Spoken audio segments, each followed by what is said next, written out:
Welcome back to 5 star rating kitchen. ఈరోజు వీడియోలో అల్లం గారెలు ఎలా తయారు చేసుకోవాలో చూద్దాం. దసరా నవరాత్రుల్లో అమ్మవారికి నివేదించే ఈ అల్లం గారెలు చిల్లు లేకుండా చేస్తారు. కానీ చాలామంది గారెలకి చిల్లు పెట్టి అమ్మవారికి నైవేద్యం పెడతారు. కానీ చిల్లు లేకుండానే అమ్మవారికి నైవేద్యంగా ఈ అల్లం గారెలని తయారు చేసుకోవాలి. ఇప్పుడు ఇవి ఎలా తయారు చేసుకోవాలో చూద్దాం. మినప్పప్పు 1/2 కేజీ తీసుకోవాలి. అది 2 గంటల సేపు నానబెట్టుకోవాలి. నానబెట్టిన తర్వాత బాగా క్లీన్ చేసుకుంటే పప్పు ఇలా ఉంటుంది. ఇప్పుడు దీన్ని మిక్సీలో వేసుకుందాం. ఇప్పుడు దీనికోసం 1 ఇంచు అల్లం, 10 పచ్చిమిరపకాయలు, ఒక మిక్సీ గిన్నె తీసుకొని పచ్చిమిరపకాయలు వేసుకోవాలి. అల్లం చిన్న చిన్న ముక్కలుగా కట్ చేసుకోవాలి. కంపల్సరీ అల్లం మాత్రం వేసుకోవాలి. అప్పుడే ఇది అల్లం గారెలు కదా. ఈ అల్లం పచ్చిమిరపకాయలని మెత్తని పేస్ట్లా చేసుకోవాలి.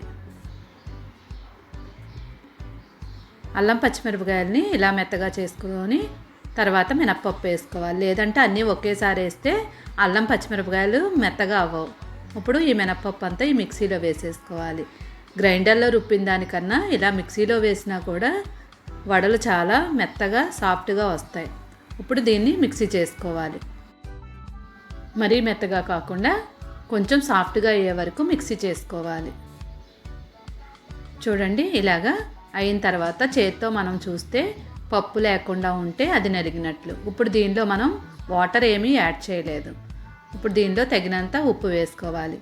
ఈ ఉప్పు వేసి మిక్సీ వేసుకోవాలి. ఇలా మిక్సీ వేయడం వల్ల మన ఉప్పు పప్పులో బాగా కలిసి ఇంకా మనం వాటరు యాడ్ చేసే అవసరం లేకుండా మెత్తగా వస్తుంది. వాటర్ వేసుకున్నట్లయితే ఆయిల్ ఎక్కువ పీలుస్తుంది కాబట్టి మనం వాటర్ మాత్రం యాడ్ చేయకూడదు. ఇప్పుడు దీన్ని ఒక బౌల్లోకి వేసేసుకుందాం. ఇలా బౌల్లో వేసిన తర్వాత దీన్ని డైరెక్ట్గా మనం వడలు వేసేయకూడదు. ఎందుకంటే ఇలా వేసేస్తే మన గారెలు గట్టిగా ఉంటాయి. ఇప్పుడు నేను వీడియోలో చూపించినట్లుగా చేత్తో ఈ పిండిని బాగా ప్రెస్ చేయాలి. ఇలా బీట్ చేయడం వల్ల మన వడలు చాలా సాఫ్ట్గా వస్తాయి. కనీసం ఇలాగా 5 నుండి 10 నిమిషాల పాటు బీట్ చేసుకోవాలి. ఇలా బీట్ చేసిన తర్వాత నురగలాగా వస్తుంది. చూడండి, ఇలాగా ఫ్లఫీగా కనిపిస్తుంది. మన పిండి పైకి పొంగుతుంది. ఇలా మొత్తం అంతా బీట్ చేసిన తర్వాత బాగా అయిందో లేదో చెక్ చేయడానికి ఒక వాటర్లో ఒక చిన్న పిండి ముద్దను వేసుకోవాలి. ఇలా వేసినట్లయితే ఇది పైకి తేలుతుంది. అప్పుడే మనం రుబ్బు కరెక్ట్గా వచ్చినట్టు. ఇప్పుడు ఒక ఆకు కానీ కవర్ కానీ తీసుకొని దాన్ని తడి చేసి పిండిని దాని మీద పెట్టి వత్తాలి. ఇలాగ తడి చేసుకుంటూ పైన ఇలా చేసినట్లయితే మన వేళ్ల మచ్చలు ఏమీ పడకుండా ఉంటాయి. ఇంకా మన చేతికి కూడా అంటుకోవు. చూడండి, ఇలాగ చిల్లు పెట్టడం అలవాటు కదా. ఇప్పుడు ఇలా చిల్లు పెట్టకూడదు. చిల్లు లేని గారె చేయాలి అమ్మవారికి. గుర్తు పెట్టుకోండి, తప్పకుండా చిల్లు లేకుండానే పెట్టాలి అమ్మవారికి. ఇప్పుడు దీన్ని రౌండ్గా చేసుకొని వాటర్ని తడి చేసుకొని పైన ఇలాగా సాఫ్ట్గా చేసుకోవాలి.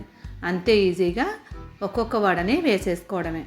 పొయ్యి మీద ఆయిల్ పెట్టి హీట్ అయిన తర్వాత ఒక్కొక్క వడని వేసేసుకుందాం. ఇలా వడలు వేసుకునేటప్పుడు ఏదైనా ఒకటి వేగిపోయినట్లు అనిపిస్తే దాని మధ్యలో తిప్పుకోవచ్చు.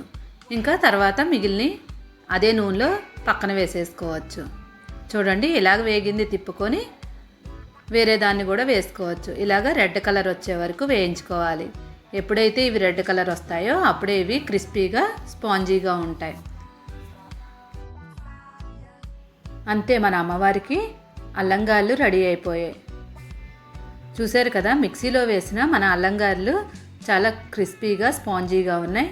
ఈ వీడియో కనుక మీకు నచ్చినట్లయితే తప్పకుండా ఒక లైక్ చేయండి, షేర్ చేయండి. ఛానల్ని సబ్స్క్రైబ్ చేసుకోవడం మాత్రం మర్చిపోవద్దు.